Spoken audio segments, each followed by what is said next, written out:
Kerala Vastralayam Pattambi road Kunnamkulam, Guruvayur road near royal hospital Kunnamkulam. Vazhani irrigation പദ്ധതിയുടെ ഭാഗമായ ഇടതുകര കനാൽ ബണ്ട് മണലിത്തറ പടിഞ്ഞാറ്റുമുറിയിൽ ഇടിഞ്ഞു വീണു. കനത്ത മഴയ്ക്കിടെ ചൊവ്വാഴ്ച രാവിലെയാണ് സംഭവം. ബണ്ട് തകർന്നതോടെ ഇതിനോട് ചേർന്ന് 2020 തെക്കുംകര ഗ്രാമപഞ്ചായത്ത് നിർമ്മിച്ച കനാൽ പാലവും ഇപ്പോൾ കടുത്ത തകർച്ചാ ഭീഷണിയിലാണ്. പാലത്തിന്റെ അടിത്തറയിളകി ഏത് നിമിഷവും താഴേക്ക് പതിക്കാവുന്ന അവസ്ഥയിലാണ് നിലവിലുള്ളത്. കണ്ടംകുളം ഭാഗത്ത് നിരവധി കുടുംബങ്ങൾ താമസിക്കുന്ന പ്രദേശത്തേക്കുള്ള പ്രധാന വഴിയിലാണ് ഈ കനാൽ പാലം സ്ഥിതി ചെയ്യുന്നത്. ബണ്ട് ഇടിഞ്ഞതോടെ മേഖലയിലെ നിരവധി ജനങ്ങളുടെ സുഗമമായ ഗതാഗതമാണ് പൂർണ്ണമായും തടസ്സപ്പെട്ടിരിക്കുന്നത്. കഴിഞ്ഞ മാസം ജലനിധി പദ്ധതിയുടെ പൈപ്പ് ലൈൻ സ്ഥാപിക്കുന്നതിനായി ഈ ഭാഗത്ത് മണ്ണുമാന്തി യന്ത്രം ഉപയോഗിച്ച് വലിയ രീതിയിൽ കുഴിയെടുത്തിരുന്നു.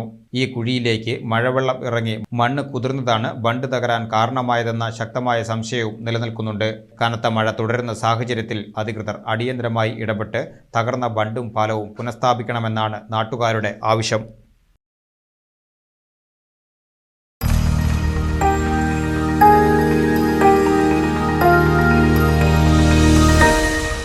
You are watching VCV News.